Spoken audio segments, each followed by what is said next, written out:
Teori lain menyebutkan kemungkinan intervensi pihak ketiga. Namun, rekaman CCTV di bandara menunjukkan semua penumpang dan kru melalui prosedur keamanan standar.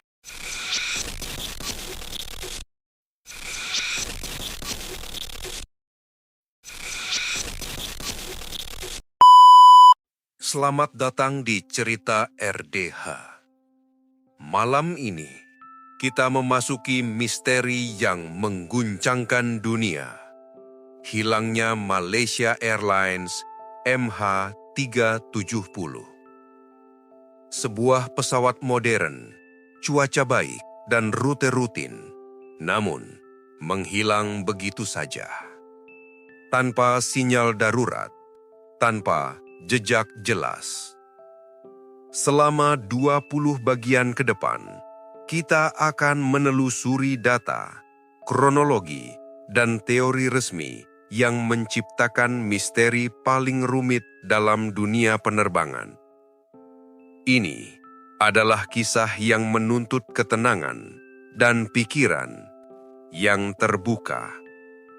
Mari mulai perjalanan ini. Pada 8 Maret 2014, penerbangan MH370 lepas landas dari Kuala Lumpur menuju Beijing dengan 239 jiwa di dalamnya. Sekitar 1 jam kemudian, kokpit mengucapkan "Good night, Malaysian 370". Namun, tak lama setelah itu, transponder padam dan pesawat lenyap dari radar sipil, seolah menghilang tanpa jejak. Tidak ada panggilan darurat, tidak ada alarm. Hilangnya sinyal menandai titik awal salah satu misteri penerbangan terbesar abad ini. Meski hilang dari radar sipil, radar militer merekam jejak yang sangat aneh. MH370 mengubah arah secara tajam melewati semenanjung Malaysia, lalu menuju utara sebelum akhirnya menuju Samudra Hindia. Manuver ini tidak cocok dengan autopilot yang rusak, seakan dikendalikan seseorang. Perubahan jalur ini menjadi salah satu aspek paling membingungkan dari seluruh penyelidikan. Titik kritis pertama terjadi ketika transponder MH370 tiba-tiba berhenti mengirim identifikasi. Tanpa transponder, pesawat menjadi buta bagi radar sipil. Namun radar militer masih melihat sebuah objek besar bergerak perlahan berbelok dari rencana awalnya.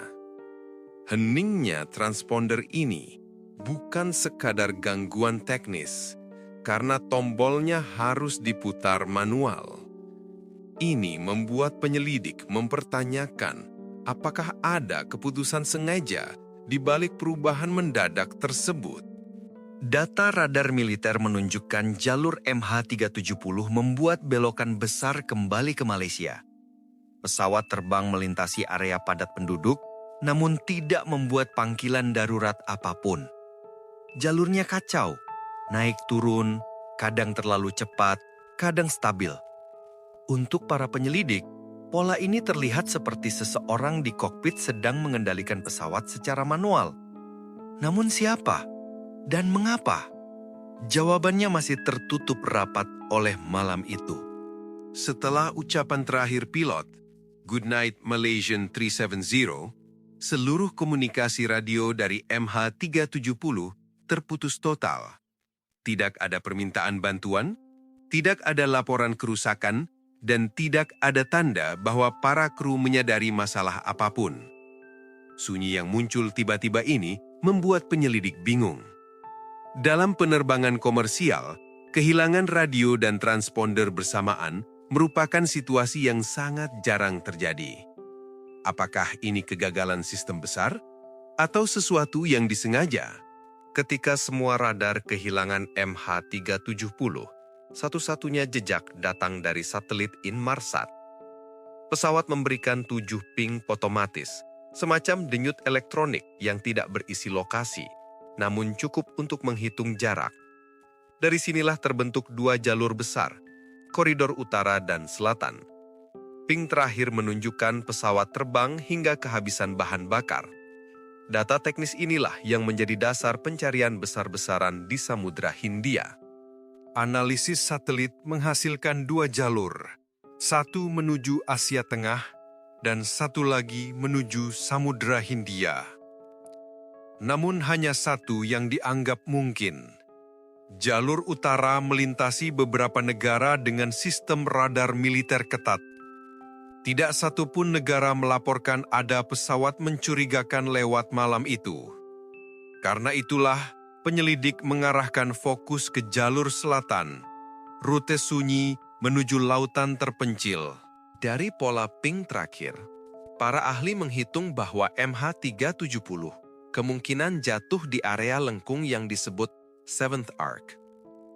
Lengkungan ini bukan koordinat pasti, melainkan area kemungkinan berdasarkan jarak dan sudut satelit.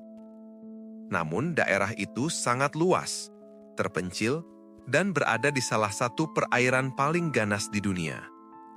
Disinilah pencarian terbesar dalam sejarah penerbangan dimulai. Upaya pencarian menggunakan kapal sonar, drone laut dalam, dan teknologi pemetaan dasar laut yang jarang digunakan sebelumnya.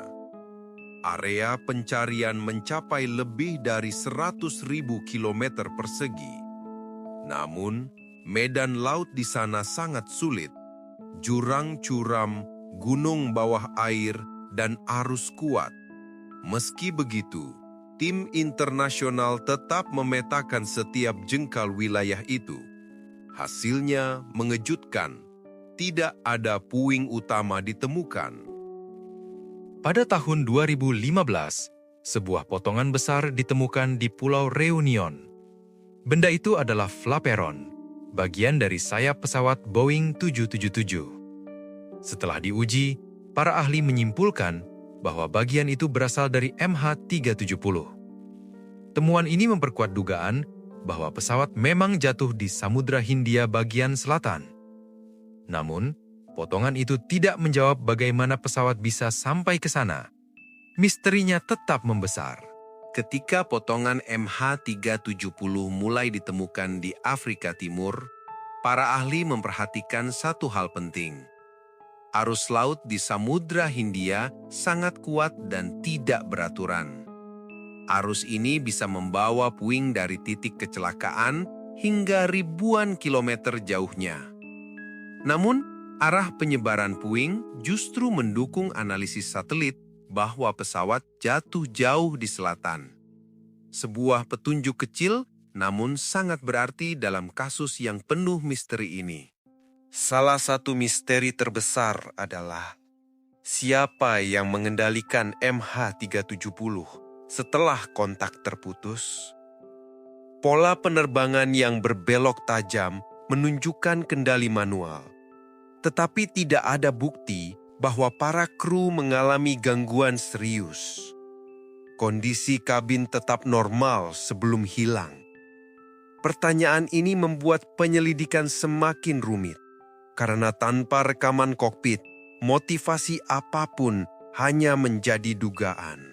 Beberapa ahli mempertimbangkan skenario hipoksia, kondisi ketika kabin kehilangan oksigen secara perlahan. Dalam situasi ini, kru dan penumpang bisa tidak sadar tanpa pernah menyadari bahaya. Pesawat kemudian terbang otomatis hingga kehabisan bahan bakar. Sederhana, namun terlalu banyak data yang tidak cocok dengan teori ini. Ada perubahan jalur yang terlalu presisi untuk pesawat tanpa kendali. Para penyelidik kemudian mempelajari pola terbang autopilot Boeing 777. Jika autopilot bekerja tanpa campur tangan, jalurnya akan sangat stabil. Namun, MH370 menunjukkan pola yang berubah-ubah. Ada belokan tajam, lalu terbang lurus, lalu kembali berubah arah. Ini menandakan adanya input manusia, setidaknya pada bagian awal hilangnya pesawat. Tetapi siapa yang melakukan perubahan itu? Teori lain menyebutkan kemungkinan intervensi pihak ketiga. Namun rekaman CCTV di bandara menunjukkan semua penumpang dan kru melalui prosedur keamanan standar. Tidak ada aktivitas yang mencurigakan. Selain itu, pintu kokpit Boeing 777 memiliki pengaman digital, membuat akses tanpa kode hampir mustahil. Sebagian penyelidik menilai skenario ini terlalu kecil kemungkinannya. Dalam dunia internet, muncul teori aneh bahwa MH370 dibajak dari jarak jauh melalui sistem satelit. Namun, penyelidik menegaskan teknologi itu tidak ada dalam sistem Boeing 777. Setiap perubahan kontrol tetap membutuhkan input fisik dari kokpit. Teori ini akhirnya dibantah secara resmi. Meski begitu, keanehannya terus memicu spekulasi liar. Pada 2018, pencarian utama akhirnya dihentikan. Lebih dari 4 tahun, ribuan jam, dan ratusan juta dolar telah dihabiskan. Namun lautan masih menyimpan rahasianya.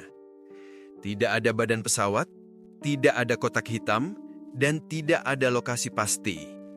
Ini menjadi penutupan pahit untuk upaya terbesar dalam sejarah pencarian pesawat. Sejumlah ilmuwan independen terus menganalisis data MH370, mencoba mempersempit area jatuh. Beberapa studi menunjukkan pola baru berdasarkan geolokasi satelit dan gerakan puing. Meskipun belum membuahkan hasil pasti, para peneliti yakin area jatuhnya lebih kecil daripada dugaan awal pada 2014. Ini membuka peluang pencarian baru di masa depan. Hingga hari ini, keluarga para penumpang masih menunggu jawaban. Bagi mereka, MH370 bukan sekedar misteri teknis, tetapi kehilangan yang tidak pernah menemukan kepastian. Setiap temuan kecil membawa harapan, dan setiap penundaan memperpanjang luka. Mereka hanya ingin satu hal, kebenaran. Hingga kini, MH370 tetap menjadi misteri terbesar dalam sejarah penerbangan. Teknologi canggih, pencarian besar-besaran, dan ribuan halaman laporan tidak mengungkap jawaban final. Pesawat itu hilang, namun jejaknya meninggalkan bayangan panjang pada dunia. Sebuah pengingat bahwa bahkan di era modern, lautan masih mampu menyimpan rahasia terdalamnya. Terima kasih telah mengikuti perjalanan panjang, mengungkap misteri MH370 bersama Cerita RDH. Setiap data, setiap analisis, dan setiap teori membawa kita lebih dekat pada kebenaran, meski jawabannya belum ditemukan sepenuhnya. Jika Anda ingin kisah misteri lain yang mendalam dan faktual, tekan tombol like dan subscribe agar tidak ketinggalan cerita berikutnya. Sampai jumpa, dan tetaplah berpikir kritis.